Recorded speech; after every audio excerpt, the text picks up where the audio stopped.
Hello, so today we're going to work with unit number 8. This unit is about inventions and discoveries. With this unit we have a small review of the real conditional and the unreal conditional, and then at the end of the unit we are going to add the past unreal conditional, but we're going to start with the first two, real and unreal conditional, also known as first and second conditional. So we are going to use this grammar to talk about inventions and discoveries and production. So in this unit we have this vocabulary about interesting inventions. In page 86 you can see the mosquito net, the X-ray, the 3D printer, penicillin, and the television. All these inventions are from different fields. Some of them are from the medicine, others are from technology, others are just from tools that we use at home. But all of these are inventions from people. So these things, you cannot find them on nature or growing on trees. People invented them. So we have some expressions and idioms. Remember, an idiom is an expression that doesn't have a literal meaning. It is more like a metaphor. We have, for example, to get eaten alive. You have it in the conversation in page 86, talking about mosquito bites. So when a mosquito bites you a lot, you can say you're being eaten alive. Nobody's literally eating you, but you're having those bites in your body. Then we have tons of, which is many. To bite the bullet, which is when you don't have a preference of anything, when you just don't care, you're kind of settling for something. And the last one, to not hear of it, is when you disagree with something, when you don't agree with something. So you can use these expressions to express those things that they mean.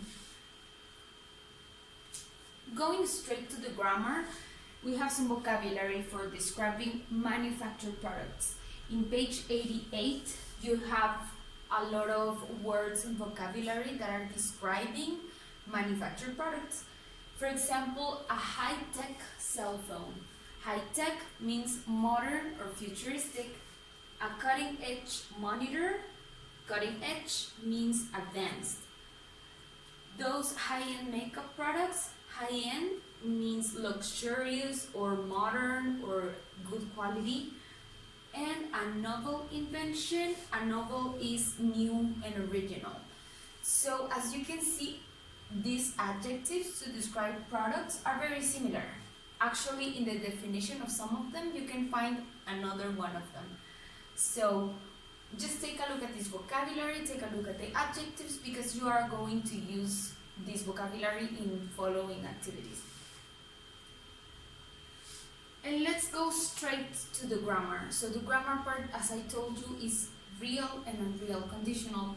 So remember, the real conditional first is to talk about possible things or things that can happen if a condition happens first. So for example, you can say if you buy first-rate products, first-rate is another word from the vocabulary. If you buy first-rate products, you spend more money. So if you have this condition, if you buy good products, what is going to happen? You spend more money. That is for sure. If you want a good product, you have to spend good money. So when you're talking about facts, we use present and present in both sentences or both clauses. So the if sentence is the condition, and the result sentence is what happens if this condition happens first. You can also, in the real conditional, talk about future like predictions. For example, if he gets a job, that is a condition, he will buy a lot of products. So that is, you write first the if sentence with the condition. If these things happen, then this other thing is going to be the result or is going to happen.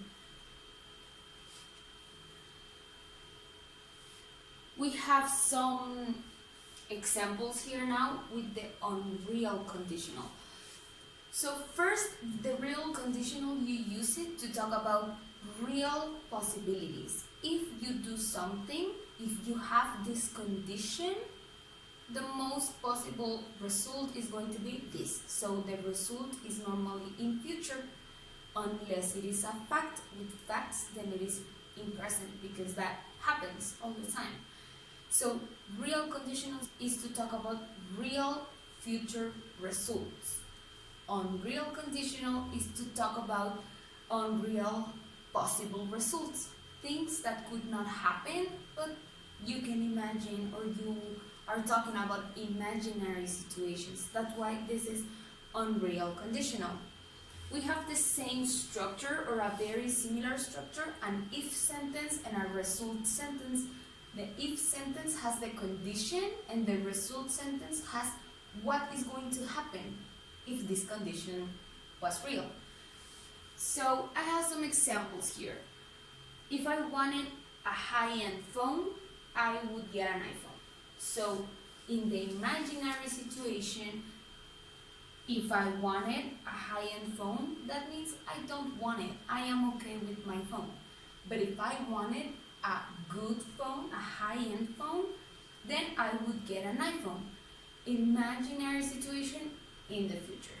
So as you can see, we are using would in the result sentence. You can also use could. Here we have another example. If she were my sister, I could ask her to buy me a high-tech TV. So if this millionaire girl were my sister, I could ask her to buy me a high-tech TV. What does that mean?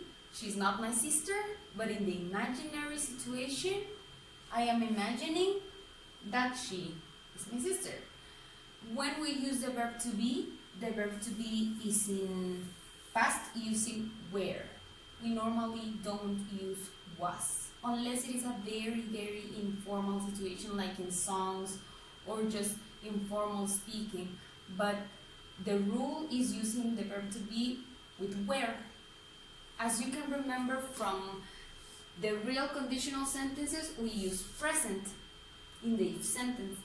With unreal conditional, we are using past in the if sentence, and would or could in the result sentence, because it's imaginary, it's something that is not real. So continuing with the unreal conditional, in page 88 you have the grammar for this topic, and it is basically the same rules for the structure of the sentence for the real and the unreal conditional. You have an if clause, you have a result clause, and the grammar or like the punctuation part here is if you start the sentence with the if sentence, you have to use a comma before the result sentence. But if you start the sentence with the result sentence, it's not necessary to write a comma before the if sentence.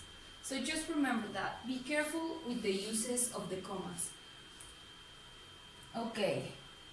To make questions with the unreal conditional, we normally make the questions with these ones, with the result sentence. So I have them here in pink. As you can see, it's the structure of a would sentence, but made into a question. You can start with the if sentence, but using the comma, or you can start with the result sentence and not using a comma. If you start with the if sentence, the question could be, if you saw a pink laptop, would you buy it? So, would you? I'm asking you, if you saw a bright pink laptop, would you buy it or not? Maybe some of you can say yes. So the answer would be, yes, I would. If you say no, then it is, no, I wouldn't. The same question starting with the result would be, would you buy a pink laptop if you saw it? So as you can see, you have the two sentences there. If sentence, the result sentence, and basically you just make the question with the result sentence. You can write the result sentence first, or you can start with the if sentence. Here we have some practice for you. In page 88, you're going to answer exercises A and B to practice a little bit this about grammar. So for these exercises, you need to remember this. For the unreal conditional, we are talking about unreal imaginary situations and what would be the result if those situations were real. So that is how you use it or when you use it. And here you have to practice the structure that we have in these sentences. A result clause using would or could, and an if clause using the simple past. After that, you are going to answer some activities in my English Lab website. And to finish, I want you to answer this question. What would you buy if money weren't a problem? So, this is the condition that I give you. If money weren't a problem, that means you have all the money in the world, or it's just not a problem for you. What would you buy? So, use today's vocabulary about high-tech and high-end products and all of that vocabulary to describe manufactured products, and you use the unreal conditional. I am giving you here an example of what you can or how you can answer this question. For example, if I were a millionaire, I would get a high-tech phone. If I won the lottery today, I wouldn't buy anything. Maybe my parents would think I'd buy a ton of high-end products. So just think about the imaginary situation, think about what you would do, and try to answer this question with some sentences. Try not to answer just with 1 or 2 or 3 sentences. Try to think deeply, maybe give me your opinion, maybe say something else about this imaginary situation, and that is going to be all for today. So you have the book practice, you have the My English Lab activities, and you have to send the audio practicing all of them. Next class we are going to work with the past unreal conditional. So you know the unreal conditional now. If you want, you can stop the video here, go do your activities, and next class come back to the video because I'm going to explain in this same video the past unreal conditional. Lesson for June 1st. So this is for the second part of unit number 8. In unit number 8, we've been working with vocabulary about inventions and discoveries. We talked about the real conditional, the unreal conditional, and now we are going to talk about imaginary possible situations, but from the past. We've been describing situations from the future or from the present, but now we are going to work with the same structure, but from the past. So, in page 92, we have more adjectives. Remember that last class we were working with these adjectives to describe manufactured products, such as high-tech, high-end, novel, innovative, etc. Here we have some more. These ones are low-tech or high-tech, which are opposites. We have wacky, which is something that is very crazy or very not common. Unique, efficient, and efficient. So we have some opposites and then just others that are not opposites, but you can find the opposite of wacky would be regular or just normal. The opposite of unique would be regular or common. So we are going to talk about past possibilities and their result, because we are going to work with the unreal conditional. So situations that are obviously not true, that didn't happen in the past, but we are going to imagine what would have happened if that were real. So I have a question here. It says, imagine what would have happened if Steve Jobs hadn't invented the iPhone. So This is an imaginary situation about the past. My condition is, if Steve Jobs hadn't invented the iPhone, what would have happened? So there wouldn't be any iPhones, but you can get the idea on how to use this. Take a look at the words in blue, because those words are describing the grammar for past unreal conditional sentences. So you're not using, with unreal conditional, you have an if sentence and the result sentence. The if sentence is in simple past, and the result sentence is using would or could. With the past unreal conditional, the if sentence is not in past, is in past perfect, and the result sentence is using a modal and present perfect. So the modal would is giving you the imaginary situation, it's telling you it's not real, it's just something you're imagining. So here I have some rules, or the more explicit example with the past unreal conditional. With the past unreal conditional, as I told you, you have the if clause in past perfect, the result clause using would or could because it is a possibility, and then the present perfect, have, and the verb in past participle. The rules of the comma is the same with the real and unreal conditional. If the sentence starts with if, then you use a comma.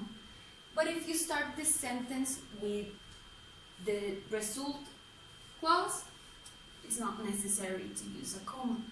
So again, to make questions now using this structure with the past unreal conditional, I have this example for you. If your mom hadn't educated you, what would you have done with your life? So we have the if sentence in past perfect, and then we have the result sentence using would and the present perfect.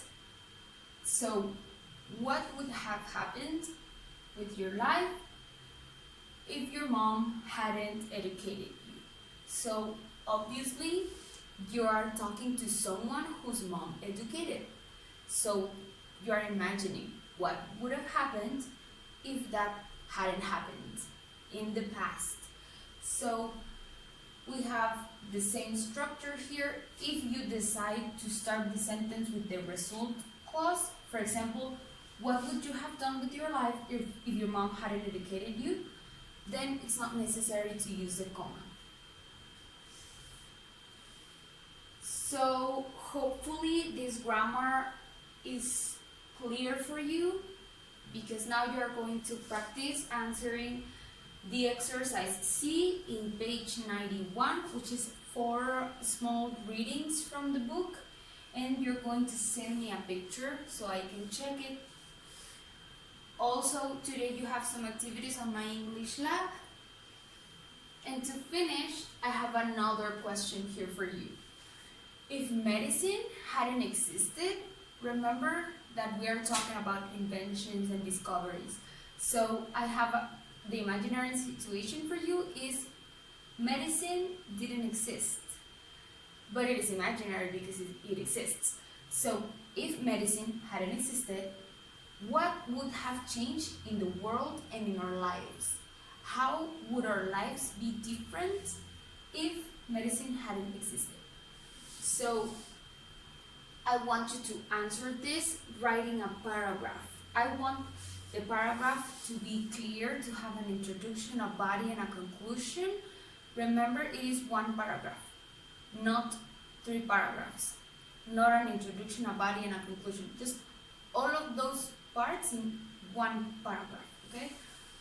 And I have an example here for you. You have an introduction. If medicine hadn't existed, our ancestors would have lived shorter lives. And then you can expand that idea in the body, and then give me a conclusion, maybe with your opinion or a personal experience or your final thought. And I want you to do this in a Word document because that way I can give you easier the feedback. So if you don't have any questions for this lesson, that is going to be it.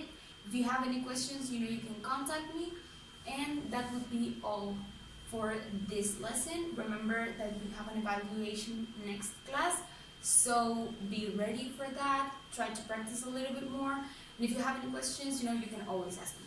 Okay? Thank you.